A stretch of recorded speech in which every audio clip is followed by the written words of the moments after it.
नमस्कार बच्चों, मैं निरंजन कुमार स्वागत करता हूं आप सभी को आपके अपने इस YouTube चैनल पर। आज हम आपके लिए लेकर के आए हैं छठे क्लास का जो JCERT पब्लिकेशन का बुक है विज्ञान, उसका पाठ 1 जिसका नाम है भोजन अर्थात फूड। आज हम इसके अभ्यास प्रश्न को देखेंगे और अभ्यास प्रश्न के अंतर्गत जितने भी क्वेश्चन आएंगे हम प्रयास करेंगे कि आज के इस क्लास में हम उसे पूरी तरह से समाप्त कर पाएँ। तो चलिए देर न करते हुए शुरू करते हैं सवाल को। यहाँ पे आप देख सकते हैं अभ्यास। आज हम अभ्यास क्वेश्चन को करने वाले हैं। अभ्यास क्वेश्चन का जो पहला नंबर प्रश्न है उसमें कहा सही उत्तर का चयन कीजिए। यानी हमारे पास अलग अलग सवाल के लिए अलग अलग उत्तर दिए गए हैं। कहने का अर्थ ये है कि एक क्वेश्चन के 4 उत्तर दिए गए हैं और चारों उत्तर में से कौन सा उत्तर सही है उसी उत्तर को हमें छांटना है, यानी चुनना है, चयन करना है। तो आइए एक एक करके सवाल को पढ़ते चलते हैं, विकल्प को पढ़ते चलते हैं और उसका सही उत्तर जो होगा उसको टिक करते चलते हैं। तो आइए पहला नंबर क्वेश्चन को देखते हैं। इसमें कहता है आलू में होता है, आलू में क्या होता है ये आपसे पूछ रहा है। चलिए ऑप्शन क मंड, ऑप्शन ख प्रोटीन, ऑप्शन ग वसा, ऑप्शन घ खनिज लवण। यहाँ पे जो सवाल है उसमें कहा कि आलू में क्या पाया जाता है, तो आपका सही उत्तर है मंड, यानी ऑप्शन क जो है वो हमारा बिल्कुल सही उत्तर है। आलू में मंड पाया जाता है। अगर मंड ऑप्शन में नहीं होता तो क्या होता, तो इसके स्थान पर होता कार्बोहाइड्रेट। उसमें हम कार्बोहाइड्रेट ढूंढते, जहाँ भी कार्बोहाइड्रेट मिलता वही हमारा ऑप्शन होता। चलिए आगे बात करेंगे दूसरे क्वेश्चन का। तो दूसरा क्वेश्चन में क्या कहता है उसको समझते हैं। कहा हड्डियों एवं दांतों को किसके उपयोग से स्वस्थ रखा जा सकता है। मतलब हम किसका उपयोग करेंगे, कौन से खनिज का उपयोग करेंगे जिससे हमारा हड्डी और हमारे दांत स्वस्थ रहेंगे। ऑप्शन क में कहा लौह तत्व, ख में कह दिया कैल्शियम, ग में कह दिया सल्फर और घ में कह दिया इनमें सभी। तो आपका जो सही उत्तर है वो है ऑप्शन ख यानी कैल्शियम। और ये कैल्शियम ही है जो हमारे हड्डियों को और दांतों को स्वस्थ रखने में सहायता करता है। अब बढ़ेंगे अगले सवाल की ओर। तीसरा नंबर सवाल, यहाँ पे आपका 2 नंबर दिया गया है लेकिन होगा तीसरा नंबर। तो तीसरा नंबर क्वेश्चन में क्या कहता है उसको समझते हैं। इनमें से किसमें पोषक तत्व नहीं होता है। मतलब नीचे जो ऑप्शन हमारे पास 4 को दिए गए हैं उन चारों में से कौन से ऑप्शन का उत्तर जो होगा उसमें हमको पोषक तत्व नहीं मिलेगा। तो सबसे पहले तो आपको यही जानना होगा कि पोषक तत्व होता क्या है। तो हमारे खाने में 5 तरह के पोषक तत्व मिलते हैं। पहला कार्बोहाइड्रेट, दूसरा वसा, तीसरा विटामिन, चौथा प्रोटीन और खनिज लवण। ये सभी पोषक तत्व मिलते हैं। तो यहाँ पे आप आइए हम लोग ऑप्शन देखते हैं। ऑप्शन क है विटामिन, ऑप्शन ख है रुक्षांश, ऑप्शन ग है प्रोटीन और ऑप्शन घ है वसा। तो अभी जो आपको हम उत्तर के रूप में बताए उसमें बोले कि पोषक तत्व कौन कौन होते हैं। विटामिन होते हैं, प्रोटीन होते हैं, वसा होते हैं, लेकिन रुक्षांश नहीं होते। तो ये रुक्षांश जो ऑप्शन ख में दिया गया है यही ऑप्शन ख हमारा बिल्कुल राइट आंसर है, सही उत्तर है। अब बात करेंगे अगला क्वेश्चन नंबर 4 का। तो चौथा नंबर क्वेश्चन में कहता है कि घेंघा रोग किसकी कमी से होता है। घेंघा रोग के बारे में आप जानते होंगे, गले में उभार उत्पन्न हो जाता है, गले में मांस जो होता है वो लटक जाता है, उसी को कहा जाता है घेंघा। अब ये घेंघा जो होता है वो किस की कमी के द्वारा होता है, किस खनिज के कमी के कारण होता है। तो यहाँ पे ऑप्शन ए में दिया हुआ है विटामिन सी के कारण, ख में कह दिया कैल्शियम के कारण, ग में कह दिया आयोडीन के कारण और घ में कह दिया फॉस्फोरस के कारण। तो इसमें जो सही विकल्प है वो सही विकल्प है आपका ग यानी आयोडीन। और ये आयोडीन ही है जो घेंघा नामक जो रोग होता है उसके लिए उत्तरदायी है। अगर हमारे शरीर में आयोडीन की कमी हो जाती है तो घेंघा नामक रोग उत्पन्न हो जाता है। आगे बढ़ते हैं और देखते हैं अगले सवाल को।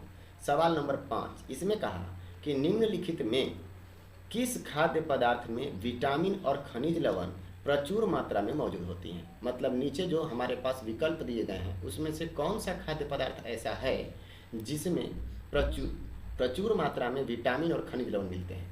ऑप्शन क में दे दिया हुआ है आंवला, ख में दे दिया काजू, ग में दे दिया घी और घ में दे दिया केक। तो आपका जो सही विकल्प है वो है आंवला। आंवला में विटामिन सी भी पाया जाता है और खनिज लवण भी पाया जाता है, इसीलिए हमारा ऑप्शन क जो है आंवला वो बिल्कुल सही उत्तर है। अब बढ़ेंगे आगे और देखेंगे अगले सवाल को। चलिए देखते हैं क्वेश्चन नंबर 2 को। तो क्वेश्चन नंबर 2 में क्या कहता है उसको समझते हैं, ध्यान दीजिएगा। क्वेश्चन नंबर 2 में कहा ऐसे दो खाद्य पदार्थों के नाम लिखिए जिनमें नीचे दिए गए पोषक तत्व प्रचुर मात्रा में उपलब्ध होते हैं। मतलब यहाँ जो हमारे पास 4 सवाल दिए गए हैं, पहला सवाल में है वसा, दूसरा में है मंड, तीसरा में है रुक्षांश और चौथा में है प्रोटीन। तो यहाँ जो भी हमारे पास 4 सवाल दिए गए हैं, इन चारों सवालों मतलब पोषक तत्व जिसको आप बोल सकते हैं, इसमें रुक्षांश तो ऐसे पोषक तत्व होता नहीं है, लेकिन फिर भी रुक्षांश जिन खाद्य पदार्थों को खाने से हमको मिलता है उन सभी का उदाहरण लिखना है। तो आइए एक एक करके हम उदाहरण लिखना शुरू करते हैं। तो सबसे पहले हमारे सामने क्या दिया गया है, मंड। तो सबसे पहले सबसे पहला नंबर जो हमारे पास है वो है वसा। तो वसा किन किन चीज़ों से मिलता है उसको हम लिखना शुरू करते हैं।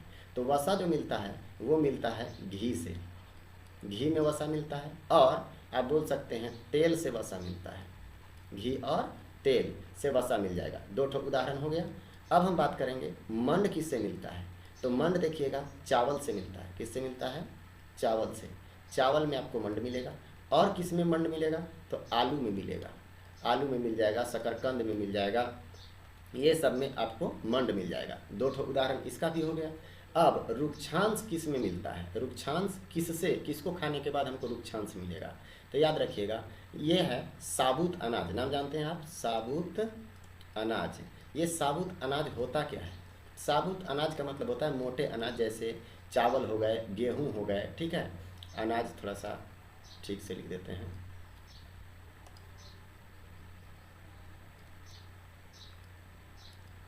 साबुत अनाज ये जो है वो हमको मिल जाता है, इसको खाने से क्या मिल जाता है,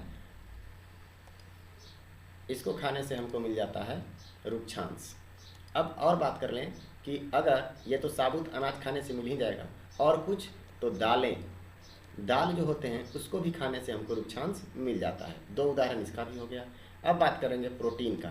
तो प्रोटीन के 2 उदाहरण कौन कौन से हैं, कौन कौन ऐसे खाद्य पदार्थ हैं जिनको खाने से हमको प्रोटीन मिलेगा। तो ये हो जाएगा दालें। बहुत प्रकार के दालें होती हैं, दाल को खाने से हमको प्रोटीन मिल जाएगा। दूध जो होते हैं उनको भी पीने से हमको प्रोटीन मिल जाता है। तो ये 2 उदाहरण हम लोग क्लियर कर लिए। अब आगे के प्रश्न को देखते हैं। तीसरा नंबर क्वेश्चन जो आपके सामने है उसमें कहा इनमें सही कथन के सामने सही एवं गलत उत्तर के सामने गलत का निशान लगाएं। पहला नंबर क्वेश्चन, केवल चावल खाने से हम अपने शरीर की पोषक संबंधी आवश्यकताओं को पूरा कर सकते हैं। यहाँ पे क्या कहता है उसको समझिए। यहाँ पे बोला कि केवल हम अगर चावल खाएं, दिन रात उठते सुठते केवल चावल खाएंगे तो क्या सभी प्रकार के पोषक तत्व हमको मिल जाएंगे, कदापि नहीं। लेकिन यहाँ कह रहा है कि सब पोषक तत्व मिल जाएगा, ये गलत कह रहा है, इसीलिए यहाँ पे हम किसका चिन्ह लगाएंगे, गलत का। ये गलत कह रहा है। आगे चलिए अगला क्वेश्चन। दूसरा नंबर क्वेश्चन में कहा संतुलित आहार लेकर अभावजन्य रोगों की रोकथाम की जा सकती है। इसका कहने का अर्थ ये है कि अगर हम संतुलित भोजन लेते हैं तो किसी भी विटामिन के अभाव से या खनिज के अभाव से जो हमारे शरीर में रोग उत्पन्न होते हैं वो रोग उत्पन्न नहीं होंगे। तो बिल्कुल सही कह रहा है। जब हम संतुलित आहार लेबे करेंगे और संतुलित आहार में सभी पोषक तत्व हमको मिल ही जाएगा तो शरीर में बीमारी नहीं होगा, रोग से हम बच सकते हैं। ये बिल्कुल सही कह रहा है, इसीलिए ये हमारा सही वक्तव्य है। आगे बढ़ते हैं और देखते हैं क्वेश्चन नंबर 3 को। तीसरा नंबर क्वेश्चन में कहता है शरीर के लिए संतुलित आहार में नाना प्रकार के खाद्य पदार्थ होने चाहिए।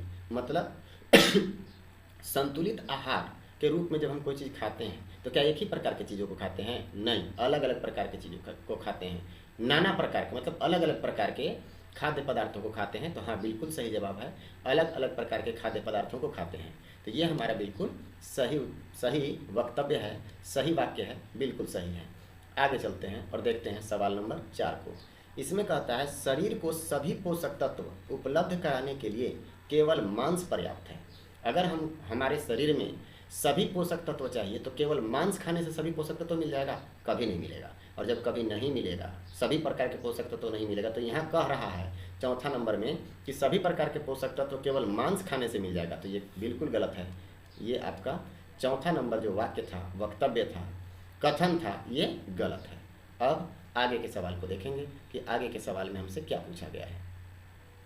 तो ये रहा आपके सामने क्वेश्चन नंबर 4। इसमें कहता है कि खंड क में अंकित विटामिनों से खंड ख में अभावजन्य रोगों का मिलान कीजिए।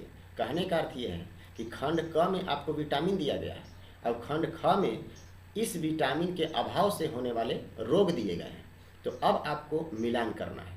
तो देखिए खंड क में आपका पहला में दिया विटामिन ए, दूसरा में दिया विटामिन बी, तीसरा में दिया विटामिन सी, चौथा में दे दिया विटामिन डी, और जो खंड ख है उसमें रोग दिया हुआ है। पहला रोग है स्कर्वी, दूसरा है रिकेट्स, तीसरा है बेरी, चौथा है दृष्टिहीनता। अब चलिए हम मिलान करते हैं। तो जब मिलान करेंगे प्यारे तो ध्यान दीजिएगा, सबसे पहला है विटामिन ए। तो विटामिन ए के अभाव से कौन सा रोग उत्पन्न होता है? तो विटामिन ए के अभाव से होता है होने वाला रोग जो है वो है रतौंधी। तो यहाँ पे आपका रतौंधी कोई भी नहीं दिया हुआ है। तो रतौंधी का मतलब होता है रात में सुस्पष्ट रूप से नहीं दिखना, मतलब दृष्टिहीनता, ठीक से नहीं दिखाई दे रहा तो दृष्टिहीनता है, आँख में कमजोरी है, इसका मतलब कि ये जो विटामिन ए है वो दृष्टिहीनता से संबंधित है, यानी लास्ट वाला। अब चलिए हम दूसरा की बात करें, विटामिन बी। तो विटामिन बी के अभाव से बेरी नामक रोग होता है, इसीलिए विटामिन बी का हम लोग बेरी से मैच कराएंगे, मिलान करेंगे। अब आया विटामिन सी। विटामिन सी की कमी से स्कर्वी नामक रोग होता है, और ये दिया हुआ है सबसे फर्स्ट में, स्कर्वी के साथ मिलान करेंगे। और विटामिन डी जो चौथा नंबर में है, विटामिन डी से रिकेट्स नामक रोग होता है, और ये रहा आपका रिकेट्स, जिसके साथ हम लोग मिलान कर लेंगे। अब इसके बाद का जो क्वेश्चन है वो हमारे सामने यहाँ 5वां नंबर सवाल। 5वां नंबर सवाल में कहता है निम्नलिखित के 2 उदाहरण लिखिए। 2 उदाहरण लिखना है सभी का। पहला में क्या कहा? कार्बोहाइड्रेट से भरपूर भोज्य पदार्थ। कार्बोहाइड्रेट किस किस भोज्य पदार्थ को खाने से मिलता है? तो पहला चीज़ चावल। चावल खाएंगे तो कार्बोहाइड्रेट मिल जाएगा। और क्या? तो अभी पीछे हम आपको बताए थे मंड वाला में, तो मंड और कार्बोहाइड्रेट एक ही चीज़ है।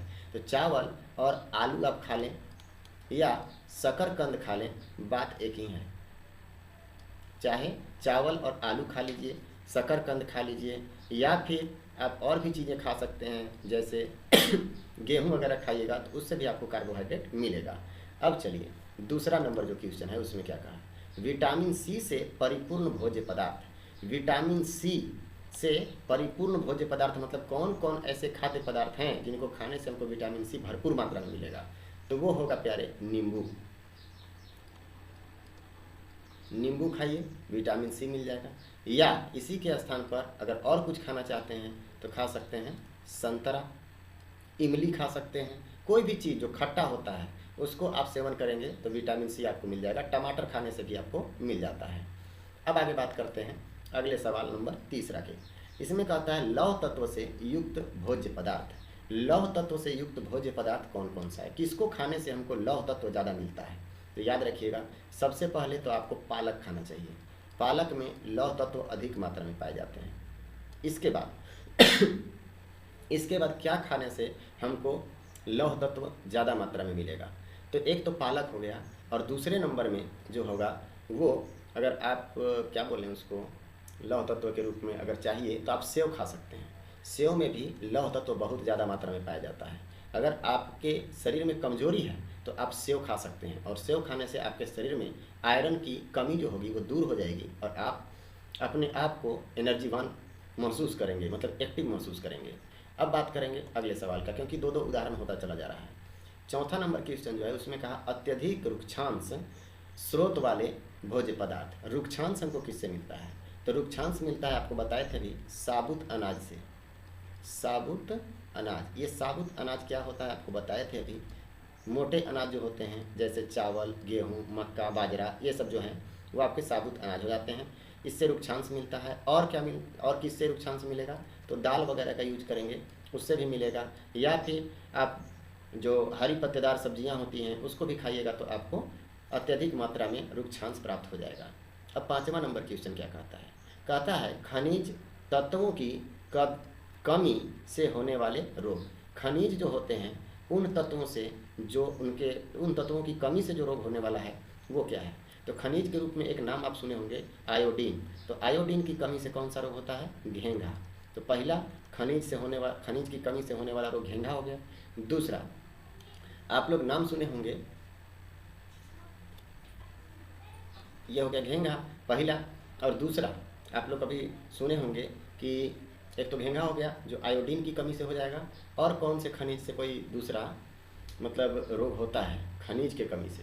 तो अभी आपको बताएं कि खनिज के रूप में आपका आता है लौह तत्व या लौह पदार्थ। तो लौह पदार्थ के कमी से जो होता है वो होता है एनीमिया नामक रोग होता है, जिसमें खून की कमी हो जाती है हमारे शरीर में। तो अगर लौह तत्व है तो लौह तत्व की कमी से हमको क्या मिल जाएगा? कौन सा रोग हो जाएगा? एनीमिया नामक रोग। इसी तरह से ये हमारा 5वां नंबर क्वेश्चन भी क्लियर हो गया। अब हम बात करेंगे 6ठा नंबर क्वेश्चन का। 6ठा नंबर क्वेश्चन में कहता है निम्नलिखित में से या निम्नलिखित के एक एक लक्षण लिखिए कि आखिर लक्षण क्या होता है इसका। तो चलिए सबसे पहले हम देखते हैं पहला नंबर क्वेश्चन। तो पहला नंबर क्वेश्चन में हमारे सामने क्या दिया हुआ है उसको समझते हैं। तो ध्यान दीजिएगा, यहाँ जो पहला सवाल है सूखा रोग। सूखा रोग क्या होता है इसके बारे में उसका लक्षण आपको बताना है। तो याद रखिएगा सूखा रोग जो होता है वो हमारा शरीर दुबला पतला होता है। तो लिखेंगे शरीर दुबला पतला या दुबला हो जाता है। शरीर जो है वो अत्यधिक दुबला पतला हो जाएगा। अब हम बात करेंगे दूसरा का पायरिया रोग। पायरिया रोग जब होता है प्यारे तो दांतों से खून आने लगता है। तो यहाँ पे लिखेंगे दांतों से खून आना या फिर रक्त आना, ये लक्षण हो गया किसका? पायरिया का। अब तीसरा नंबर घेंघा रोग। घेंघा रोग जो होता है उसमें गले के पास उभार उत्पन्न हो जाता है, मांस फूल जाता है। तो यहाँ पे लिखेंगे गले का फूल जाना, गला जो होता है वो फूल जाता है, और यही लक्षण है किसका? घेंघा रोग का। आगे है मोटापा। मोटापा का लक्षण क्या है? तो लिखेंगे क्या बोल दिएगा उसको? मोटापा का मतलब ज़्यादा मोटा हो जाना, लेकिन यहाँ पे हम लोग लिखेंगे उचित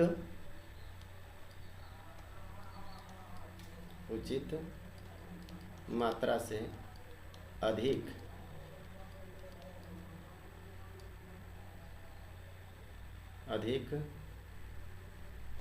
वजन बढ़ना। अगर ज़्यादा वजन बढ़ गया तो हम लोग को यही समझना है कि हम मोटा हो गए, यानी हमारा मोटापा बढ़